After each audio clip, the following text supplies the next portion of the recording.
So up till now, when we're finding the areas underneath the graphs of functions, or the definite integrals, we're really just considering finding the area bounded between the graph of a function and the x-axis. Now we can think about that as a special case is finding the area between the graphs of two functions. So that's what we're going to talk about for just a little bit. So the area between curves, and where these curves are really the graphs of two functions. Okay. So let's say we have two functions, f of x and g of x, and they're continuous on a closed interval. We know why. We know all about that. It's kind of a theme for the course, considering continuous functions on closed intervals. And we also want to assume that f of x is less than or equal to g of x for all x in this interval. Okay, so for instance, then we can ask the question, how is the definite integral of f over ab related to the definite integral of g over ab? And we know, first of all, that we have this inequality, right? This is this domination property of definite integrals. That if I have an inequality between the functions over the whole interval, then I'll have an inequality of the areas bounded beneath the graphs of those two functions. Okay, so that's just a reminder. But we want to be a little bit more specific now. So because f of x is less than or equal to g of x, well, we can consider the area between them, right? So if I look at the graph of these two functions, so let's say this is a and this is b, and then up here I'll have g of x, and then down here I'll have f of x. So notice that I'm drawing f of x below g of x because of this inequality. Then of course I could look at the area below g of x, and I could look at the area below f of x, but what if I'm interested in the area between them? Well, this is a very simple geometric question. If I have two areas that's kind of the disjoint union of two other areas, I have an additivity property of the area. And actually this is really just using the additivity property or the sum of two functions property for definite integrals. Okay, so if I want, for instance,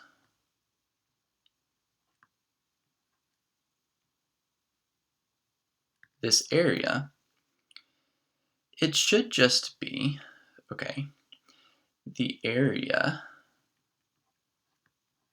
under G, so this area here, minus the area under the graph of f. Okay, and then applying, like I said, the properties of adding functions or subtracting functions, then I can write this as the definite integral of the function given by g of x minus f of x. Okay, so this is the area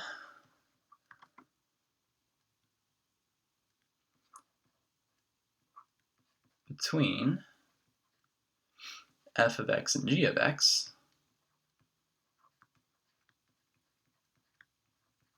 on this interval. So the concept is pretty simple. Okay, you want the area between two functions, you just take their difference. Now it is really important that f of x be less than or equal to g of x. Okay, so the situation gets a little bit more complicated, for instance, if for part of the interval f of x is larger and then another part of the interval g of x is larger. In that case, we actually have to break up the integral into the pieces where one function is larger than the other function. Otherwise, we're going to be adding up positive area and negative area, and there's going to be cancellation, where we're really just interested in the actual total area. Okay. So another way you can think about it is you could just integrate, if you didn't know this sort of inequality, you're really just integrating the absolute value of the difference of these two functions, if you prefer to think about it that way. Okay, so that's really all there is to say about area between curves. Now let's just look at a few examples.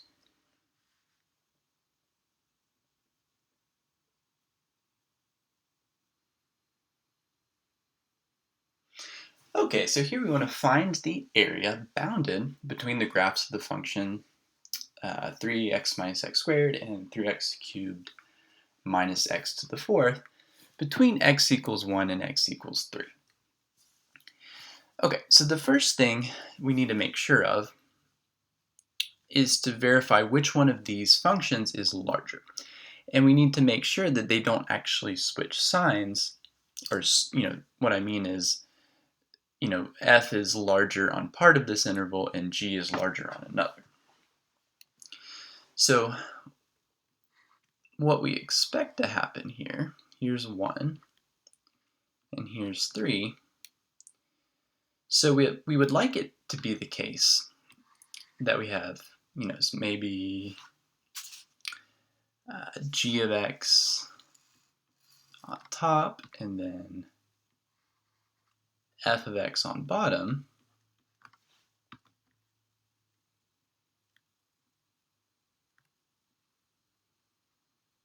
But that might not be the case. Okay, so what else could happen? So we could also have the case where maybe g dips below f on this interval. So maybe g is up here, and then f of x does something like this.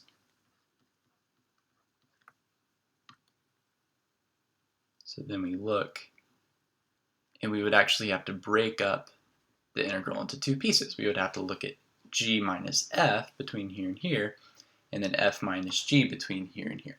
Okay, but let's actually figure out whether one of the functions is always larger on this interval, or if we have to be a little bit more careful. So we can figure out where f and g switch from one being larger to the other by just seeing where the graphs intersect. So notice that if f goes on top of g, because these are continuous functions, this is really like a intermediate value theorem idea, they have to intersect. So let's set f and g equal to each other to find where they intersect.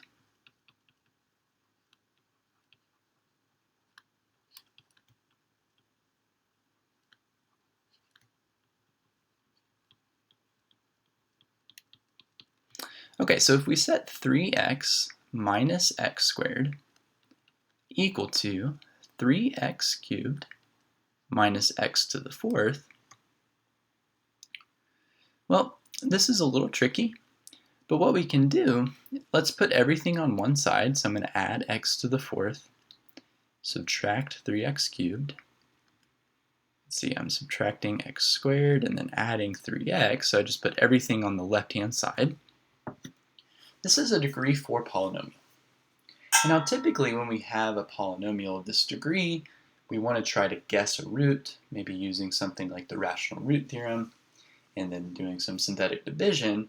But there's actually some situations, and this is an example of that, where you can do some strategic factoring. So what I'm going to do is I'm going to factor out an x cubed from the first two terms.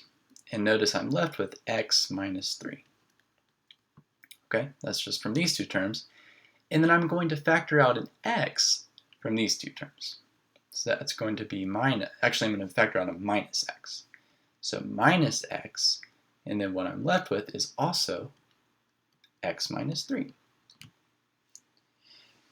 And so the cool thing about this is both of these terms have a factor of x minus 3. So I can write this as x minus 3 times, well, what's left? X cubed minus x.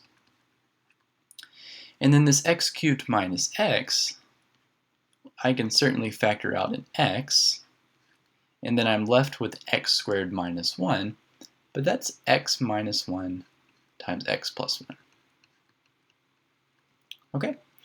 And so I see where the graphs intersect is x equals 3, x equals 0, x equals 1, and x equals negative 1. But what that tells us is that there's no intersection point between 1 and 3. So what that means is that we are in this situation where one of the functions is larger over the entire interval from 1 to 3. Okay, so now let's just see which one is larger. So is f larger or g? Well, how can we figure that out? Well, let's just test a point between x equals 1 and x equals 3. Say x equals 2. So what's f of 2? F of 2 is 3 times 2, so 6 minus 2 squared is 4, so 2. And then g of 2, so 3 times 8 minus 16. Well, 3 times 8 is 24, and then minus 16 is 8, so it looks like f of x is less than or equal to g of x. And of course I should say on the interval that we're interested in. Of course somewhere else f might be larger, and in fact it will be. But at least on this interval, g is larger. Okay, so to find the area bounded between f and g, remember, which is right here, I just want to integrate the function g minus f between x equals 1 and x equals 3. So before we do this, let me actually show you a graph of these two functions so you can see very precisely what's going on. And it's not a bad idea in these situations if you have access to a graphing calculator or a computer algebra system to graph the functions to see what's going on. And then you can go from there and just evaluate the integral.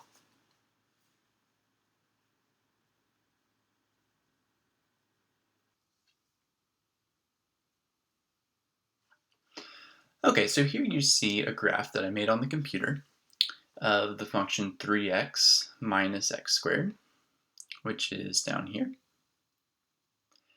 And then g of x, 3x cubed minus x to the fourth, which is up here. And you see this area that we're looking for is bounded between these two functions, between x equals 1, where they intersect, and x equals 3, when they intersect. So let's just call this area. So what is area equal to? Well, because g is bigger than f, we just integrate from 1 to 3, g of x minus f of x. Okay, and that'll be it. Okay, so what is g of x minus f of x? Well, it's going to be 3x cubed minus x to the fourth, and then minus 3x minus x squared. So you want to be really careful when the function you're subtracting actually has multiple terms, because you really need to subtract all of those terms. That's why I'm using parentheses here, just to be careful. So what is this really? Well, it's 3x cubed minus x to the fourth minus 3x, but then minus negative x squared, so plus x squared. All right, but this isn't so bad to do. We just find antiderivatives of all of these terms. They're just power functions. So it looks like we have 3/4 x to the fourth minus 1/5 x to the 5th minus 3/2 x squared plus 1/3 x cubed. Okay, evaluated from 1 to 3. Well, at this point, this is a little bit beyond what I really want to do, adding all of these fractions. So let's just use a calculator and see what we get. And what we get is 1/24 over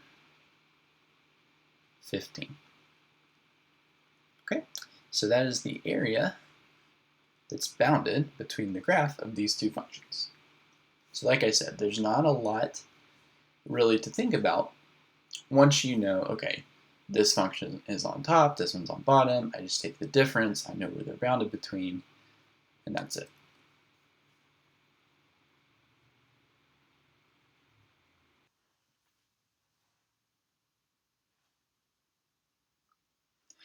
Okay, so here we want to find the area between the graph of sine x and cosine x between x equals 0 and x equals pi over 4. Okay, and so you see in these applications, being able to understand what a function looks like or the general behavior of a function is very useful.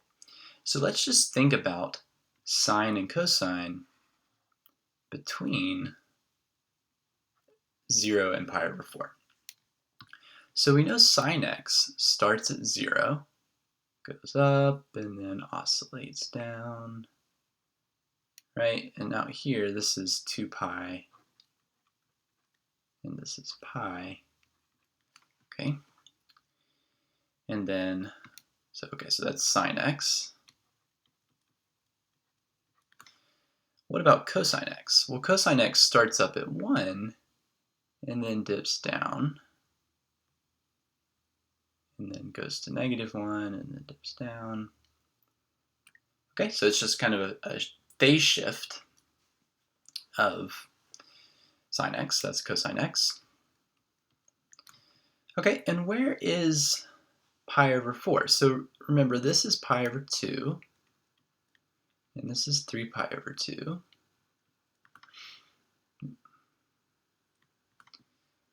And where do they intersect? Right here. Well, this actually is pi over 4. So the area we're looking for is right here, between 0 and pi over 4. But that's really nice because if you look, cosine of x is going to be larger than sine x over that entire interval. Okay, so let's call what we're looking for a. So what that means is that the area between sine and cosine is just the definite integral over that interval of cosine x minus sine x. And again, that's because cosine is larger. If I put sine first, I would get the correct area in absolute value, but I would get a negative area. Okay, so that's something useful to keep in mind. So let's see, what do we get? These antiderivatives are pretty easy. We just got to remember our signs. So the derivative of sine is cosine, so this should be sine x. And the derivative of cosine is negative sine, so that should be plus cosine x. And then evaluated from 0 to pi over 4. All right, easy enough. So now we just evaluate sine at pi over 4. That gives us root 2 over 2. And then minus sine of 0 is 0. And then plus cosine of pi over 4 is also root 2 over 2. Okay, and then minus cosine of 0, which is 1. So we get root 2 over 2 plus root 2 over 2, which is just root 2 minus 1. So that's the area bounded between the graph of sine and cosine between x equals 0 and x equals pi over 4.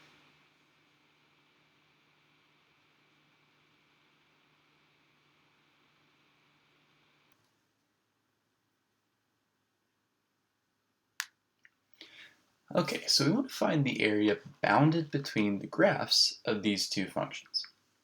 And notice here that we actually don't have a specified interval, which means it's our job to actually figure out where these two functions are bounded, the area is bounded between, or in other words, we want to find where f and g intersect.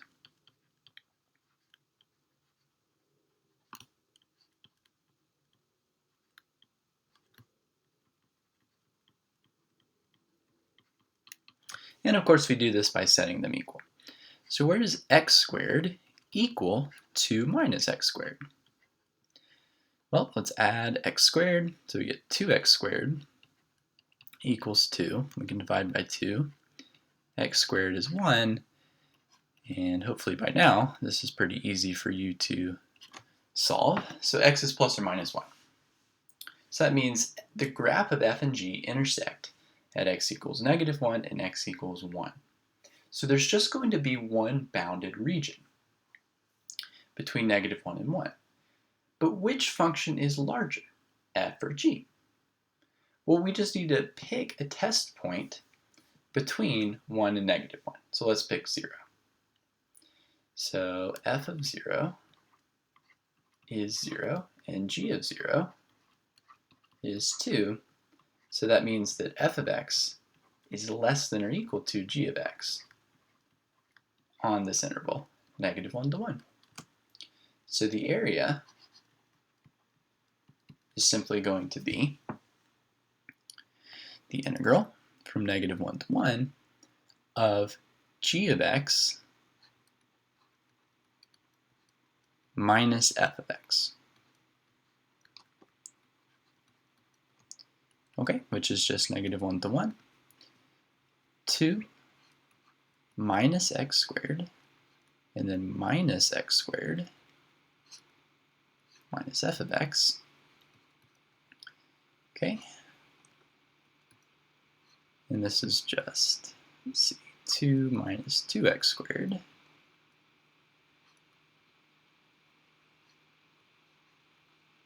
dx.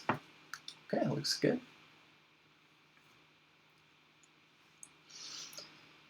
So when we get an antiderivative, we get 2x minus, this will be 2/3 x cubed.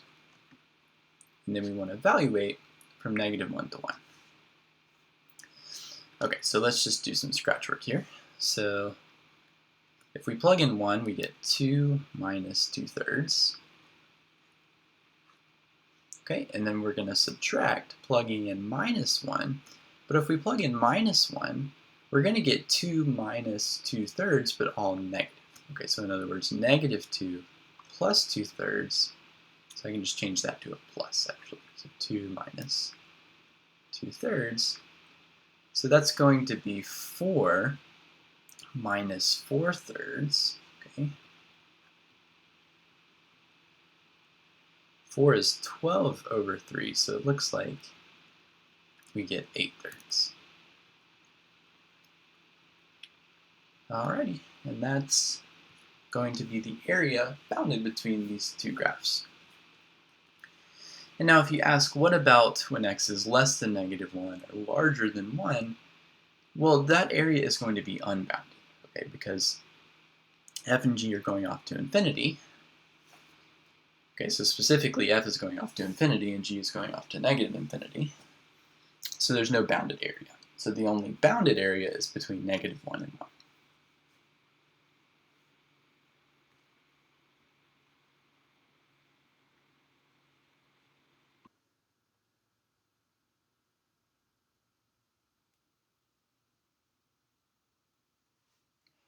Okay, so for this last problem, this question is the same. We want to find the area bounded between the graphs of these two functions. And so we don't know what this area looks like. Maybe it's two bounded areas where one of the graphs is larger on one and the other is larger on the other. We don't know. But the way we can figure this out is find where these two functions are equal, or find where they intersect.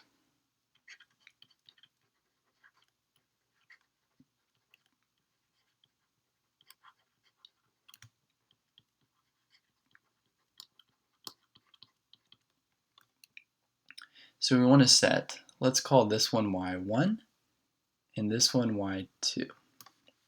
So let's set y1 equal to y2. And so that's going to be x cubed minus x equals 3x. And okay, this is a polynomial, so we want to try to factor it. Minus 3x minus 1 equals 0. Okay, so let's see. Nope, I'm sorry, minus x. That would be a lot more difficult. Okay, so we can definitely factor out an x. Okay. I guess this was a little silly. So this is x squared, and then we have minus, this is minus 3 minus 1, so minus 4. I don't know why I didn't just combine those. Equals 0. And then x squared minus 4 is the difference of squares. So x minus 2 times x plus 2. And we see that these graphs intersect at 3 points. 0, 2, and negative 2. And so if we draw a number line, here's 0, negative 2, and 2, I need to figure out which one is larger between negative 2 and 0 and 2.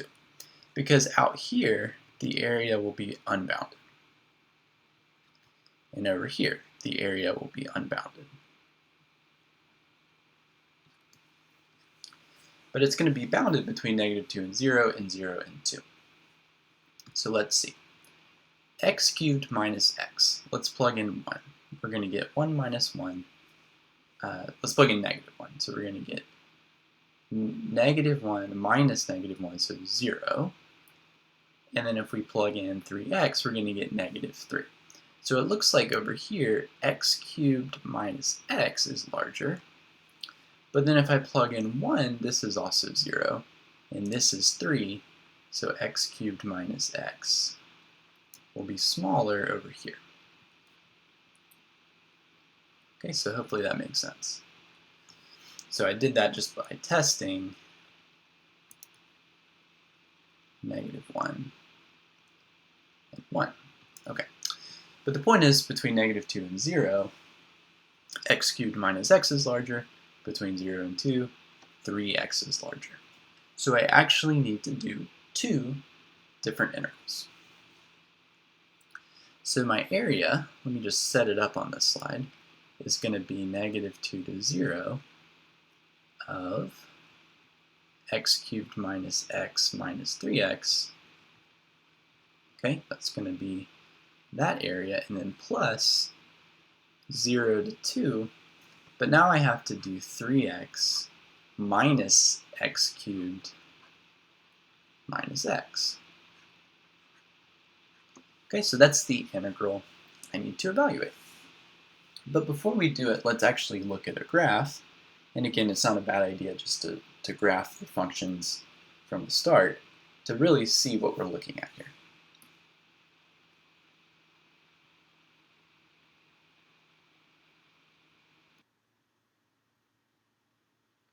Okay, so here's a really cool visualization of these two functions. And so we really see that what we called x cubed minus x is larger. So here's negative 2, and here's 2. It's larger between negative 2 and 0, but then 3x is larger between 0 and 2. And so this really is the area. I just take the difference of x cubed minus x minus 3x between negative 2 and 0, and then I take the difference between 3x and negative x cubed minus x between 0 and 2. Now you may ask the question, what about this little piece here and this little piece here? Does it really matter that some of the area is actually positive and some of it's negative? Well, the answer is no. It sort of works out nicely that even though here both of the areas are negative, and here one of the areas is positive and one of them's negative, subtracting, just the way subtraction works, if I take a larger number and subtract a smaller number, I'm always going to get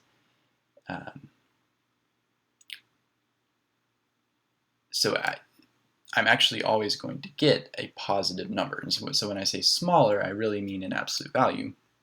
So here, because even though this is negative, this is going to be more negative. So when I subtract this negative area bounded between 3x cubed minus x and the x-axis, in this area, I really am going to get the positive area bounded here. Okay? And when I do this difference, even though this is a positive area and this is a negative area, when I take this positive area and subtract the negative area, I'm going to get the positive total area. So it really does work out just by subtracting. But I encourage you to kind of convince yourself of that if it's not clear. Okay, so all we need to do now is just evaluate these two integrals and add them together. So negative 2 to 0 of x cubed minus x minus 3x, well that's just minus 4x. Okay, this is just x to the fourth over 4 minus 2x squared, evaluated from negative 2 to 0. If I evaluated 0, I'm going to get 0, so I just get negative, well, that's going to be 16 over 4, and then minus 2 times 4, so minus 8. Okay, which is 16 over 4 is 4, 4 minus 8 is negative 4, but it's negative, so that should be 4. And then from 0 to 2, here we have 4x minus x cubed. It's going to be very similar. In fact, I think just by the symmetry you can see that these areas are the same. So this will be 2x squared minus x to the fourth over 4, evaluated from 0 to 2. Now I just plug in 2 and I get 8 minus 4, so 4, and then when I plug in 0, I get 0, of course. So it looks like my area is just 4 plus 4, which equals 8. So that is the area bounded between the graphs of these two functions.